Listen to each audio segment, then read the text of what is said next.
There are so many ways you can rent out your property, but which is the best rental strategy? Short-term rentals like Airbnb, mid-term rentals month to month, or long-term traditional rentals? Which is the best? Which makes the most money?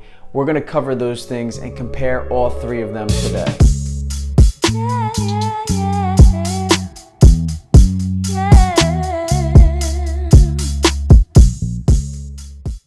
In the past, it was only possible for you to really do a long-term traditional rental, or at least that's what most people did because that's all they knew. But recently, with the formation of Airbnb and now with travel nurses and month-to-month stays becoming more and more popular, there are other options for people to rent out their homes. So today we're going to go through the three main ways to rent your property out, the pros and cons of each. And I'll share a little bit of what I think, my insights, because I've rented out property in these three different ways. So I know from personal experience what works and what doesn't. So let's start with short-term rentals, or STRs. All right, this is anything really less than 30 days out of the month that you rent out. This is typically 1, 2, 3 night stays, sometimes week stays. And a lot of people use Airbnb to do this because it makes the marketing of their property very easy, and there's other services that they provide as well for you. But you can also just do this on your own and market it short-term rental on any website. So the pros of this are going to be high cash flow. You're going to make a lot more in monthly cash flow than you would in, let's say, a traditional long-term rental. You're also going to have flexibility, meaning you can use this space for yourself when you're not renting it out, right? If the guest stays for a week and the next week you want to use the property for yourself, then you just block those days out and now you have the property for yourself. You can't do that in a long-term rental. This is also easy to sell quickly, meaning you don't have a tenant in there for 1 year on a lease.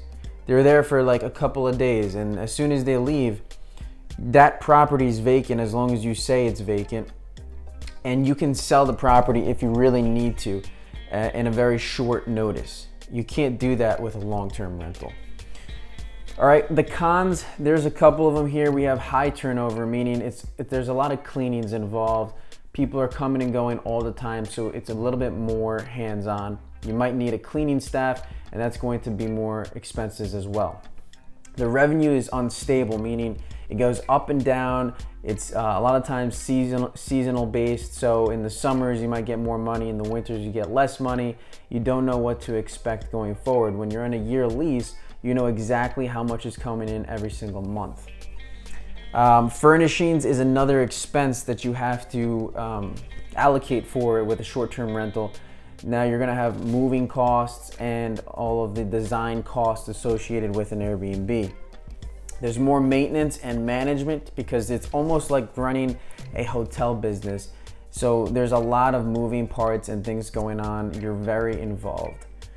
It's also more difficult to get a mortgage for a short-term rental if you're going to apply for something like that, whether it be a second property and you're going to use it as an investment and a personal residence, or whether you're just going to do it as a pure investment. The point is that it's going to get a little bit more difficult to get approved for this because now you're talking about unstable revenue, and usually traditional lenders don't like that kind of stuff. All right, next is midterm rentals, or MTRs. These are becoming more and more popular, especially with a lot of the short-term rental litigation and regulations. In a lot of towns, they're restricting what you can do. So people are going to the midterm rental because that's over 30 days and there are no laws restricting that in a lot of the towns. So pros would include medium to high cash flow. So you're going to be in this zone depending on your market, but you can get pretty good cash flow, definitely better than traditional ones. You may be able to match short-term rental or a little less. But you do have less turnover to worry about because people are staying for a month, 2 months, 3 months at a time, so you're not constantly cleaning the place. There's the flexibility there as well because after that month or 2 months that the tenant's there, it's now available to either use for yourself or do what you want to do with it. There's better stability in the income because you know what you're going to be making that month or the next month. It's not like how someone's going to cancel last second and it's going to change every single month. It's easier to sell. That's kind of tying into the flexibility, because after that 2 months time, the tenant's there. If you wanted to block out the next month and sell your property, you can do that. You don't have to wait for the whole year to lapse in order to sell. There's less management involved because you're now not doing a hotel business. People are not coming in and out multiple times during the week.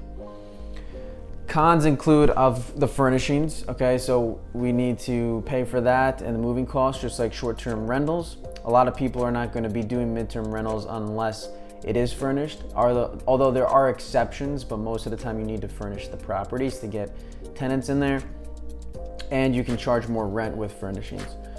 Finding new tenants often.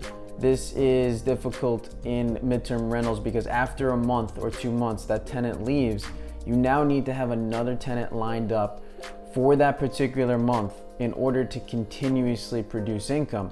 You may take a couple of weeks to a month to find a new tenant, and therefore that's going to lead to more vacancies, which reduces your overall revenue, right? So you may actually want to mix the midterm rental with the short-term rental to help with these vacancies in between. The other thing is it's not ideal for big properties like huge houses and things like this, because midterm rentals are focusing on a very small niche of people who are travel nurses or professionals, and they're usually 1-2 people at the most that need a place to stay for work purposes. And so if it's a really big property, it's more space than they need, and the rental income is just too much for them to justify it. So it's more ideal for smaller places like apartments or small houses. Long-term rentals are your traditional rentals on a 2-year lease, like a single family home, something like that. The pros are going to be minimal turnover, right? You only have to worry about when that tenant moves out after the year, and then finding a new tenant takes a little time, but then you have one for a long time. So it's very stable in regards to income because you know every single month how much you're supposed to be getting in income.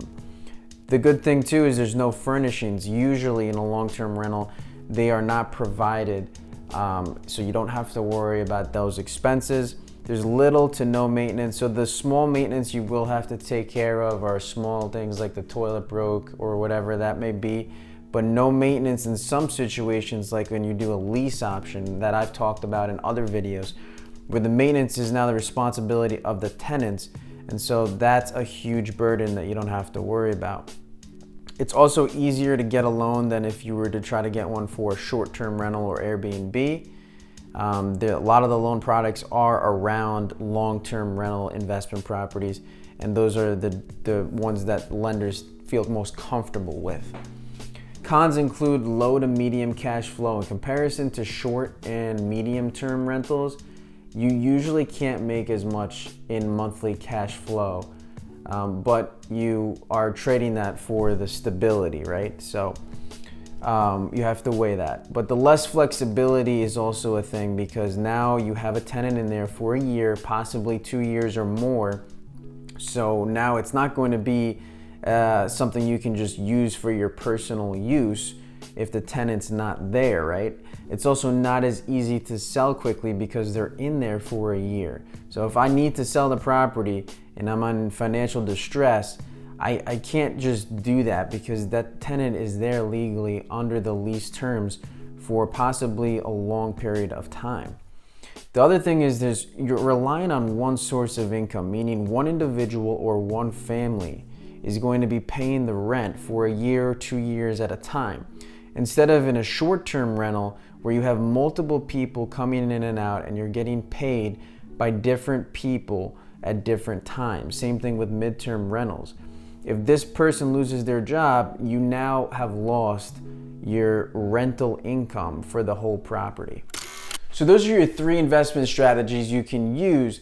Now, a matter of which is the best is what you think is most important and what your personal goals are. If your number one goal is I want the most amount of cash flow, then go with the short-term rental. But if you don't want to be involved and you don't want any management or headaches, then maybe long-term rental is the way to go for you. Something in the middle would be a mid-term rental. Or if you don't want to be involved in the management and you want the high cash flow, then see if you can outsource the management to a company to do a short-term rental for you. That way you get the high cash flow and you don't have to be the manager. Weigh these things and figure out what's the best strategy for you. The one that makes the most amount of money is the strategy that is best for you and the one that you execute the best and the one that is best for your market. So just figure out where the demand is for what you want to offer.